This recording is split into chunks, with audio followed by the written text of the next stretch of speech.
Alright, guys, third time's a charm. So I actually have already put two videos, I recorded two videos already on Junior Dos Santos and what I think is going on with the guy. But one got a copyright knock against me on YouTube because I showed a little bit too much of a UFC fight, which I barely showed. Not even 10 seconds. So, whatever, man. I mean, fucking ridiculous. You see people doing these kind of videos all the time where they comment on the highlights and all that. I do one highlight video. I've never done a highlight video before. It's in the 8-9 years I've barely ever done any type of a fucking highlight video. Okay, seriously. And the one time I do one with a little bit of fucking flair, somebody gets a fucking wild hair up their ass and starts crying about it within seconds. So there must be some kind of algorithm, whatever, some kind of dead giveaway that says, fuck you, you can't do this. Stuff it in your ass and send you back on home. So I deleted the video, whatever. It's the third time's a charm, hopefully. If not, maybe my channel will get deleted. Who knows? Who gives a fuck? There you have it. So, Junior Dos Santos coming off a loss to Stipe Miocic in Dallas, Texas, whatever it was. I believe right around Mother's Day. The day before Mother's Day, I do believe. So what we're going to do is we're going to go down some of his last couple outings and talk about what the fuck happened to this guy, man. Because I think I don't want to get too crazy with footage of that fucking fight for Bernard's sake. I can't get too crazy with it because, somebody's going to get all upset about it. So, which pisses me the F off, but whatever. Junior Dos Santos did not throw. Okay, let's look at it this way. Yeah, we can just go ahead and leave it on that fucking shot right there. I'm a little pissed off, guys, so don't mind my swearing. Like I said, I'm just a little irked by a mild video on talking about some highlights. I didn't fucking show the knockout. I didn't show the worst part of the fight. I didn't show the best part of the fight. I showed a couple of seconds of some bullshit, and UFC's got a strike on me now? Fuck off. I paid for the fucking pay-per-view.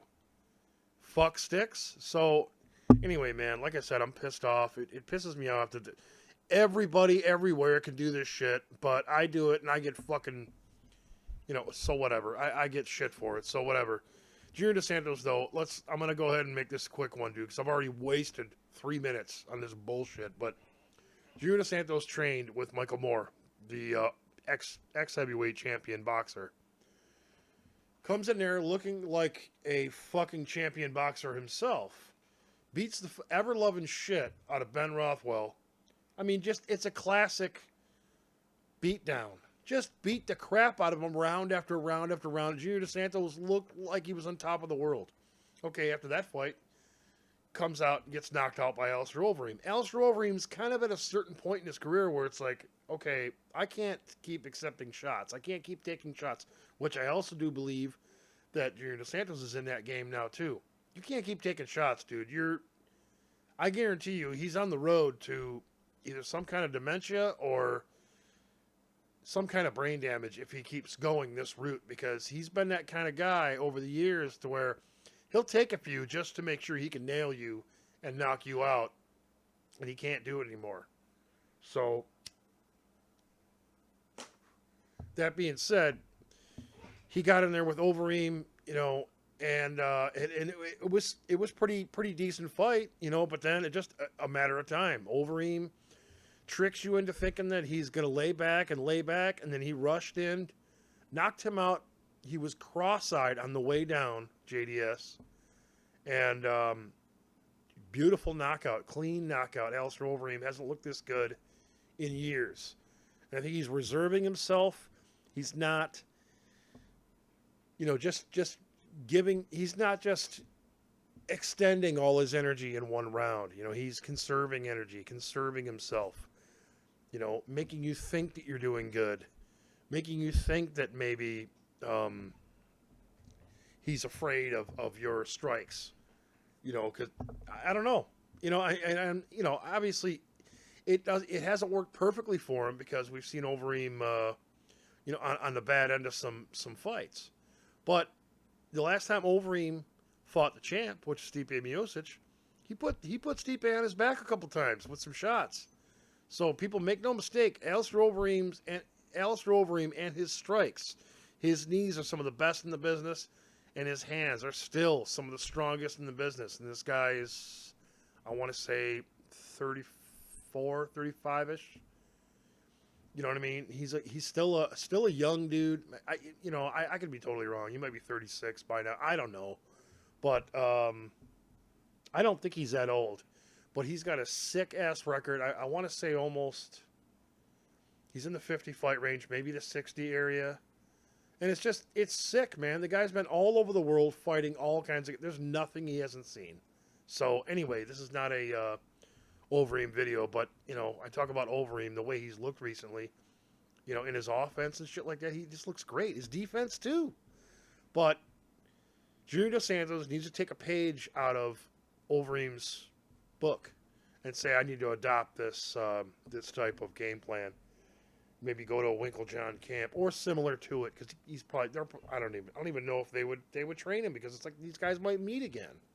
So. But Junior Dos Santos, in my opinion, he didn't throw any jabs. You're talking about this fight here.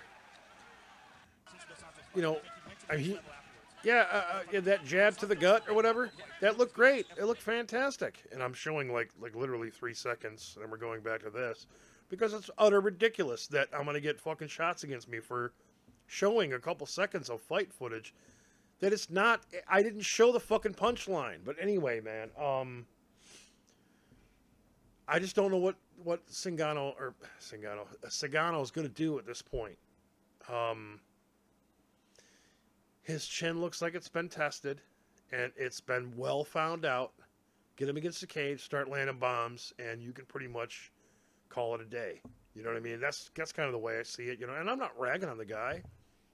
Me and my buddy Dan, doing Illegal Elbow MMA podcast, we've been doing it for years. We called him out in 2008. We're like, this guy's going to be champ, man. This guy is huge, huge punching power, does not appear stoppable, and this guy's going to be 2008, almost 10 years ago.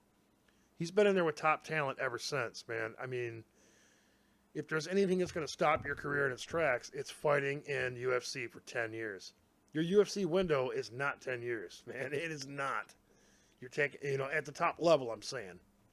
And he's been in the top level since 2010-ish, 2009, 2011. He's been in the top tier since he got in, man, pretty much. Not too far after him getting in. He was not too far after him getting into UFC. He knocked out Fabricio Verdum.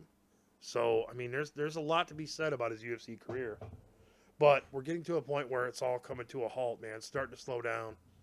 I'm a little worried about the guy's chin. I'm a little bit worried at this point about his brain. A lot of shots being taken like that, like in a Cain Velasquez fight, which there was 3 of them. He took a lot of punishment in those Cain fights. Went cross-eyed on his way down after being knocked out by Alistair Overeem.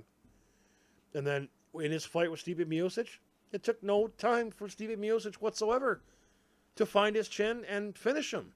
No time whatsoever. Easy first round knockout for Stipe. Easy. So you look at their first fight and look at this fight. Who's fallen? Who's fallen really hard? Somebody needs to change their training here in big time. Junior Dos Santos needs to. And I heard that he changed training camps for this fight. I don't know who he trained with. I have no idea. I didn't look that far into it, and maybe his next fight I will. But I really don't want to see him fight a whole lot more with this kind of game plan. I want to see him more reserved. I want to see it more head movement. His boxing looked great in the Ben Rothwell fight. It looked second to none. But I want to see more head movement. Not just offensive strikes, great jab, good cross, whatever. I want to see more head movement. I want to see, don't take one to give one. Those days are over, man. You can't be taking shots to give them. That shit's over with, man. It's done. So, like I said, I don't want to go back to this other fight video and get a strike against me, but you can see, man, I mean, I'm going to go ahead and just inch it forward as screenshots. I mean, his back's against the cage, and he's well known for having his back against the cage, man, but you know what? You cannot do that in a heavyweight game. Pause it, motherfucker. But here we go. He gets his back off the cage right here, and then here we go. Not soon after that. It's probably already over by now, but no. Here we go. It still looks good, but there we go. Back's against the cage again. This guy is notorious for getting his back against the cage, and he's got nowhere to go at this point because his hands are always down. Number one.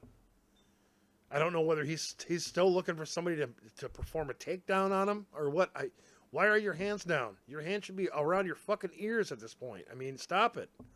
So, I don't know. Like I said, I'm not trying to rag on the guy because I've been a huge fan of the guy, but at the same time, it's almost like a tough love thing. It's like, come on, man. What are you doing here? I understand the leg kick game plan. They were talking about the leg kick game plan. Let's take his legs out from under him. His power is going to be a lot less by the time, end of the second, going into the third round. I can start implementing my power, once I take the legs out from under him. Miocic figured that out within 2 minutes. Okay, this guy's going for a leg kick game plan. He's trying to take my legs out. And then there was no choice other than to go after him.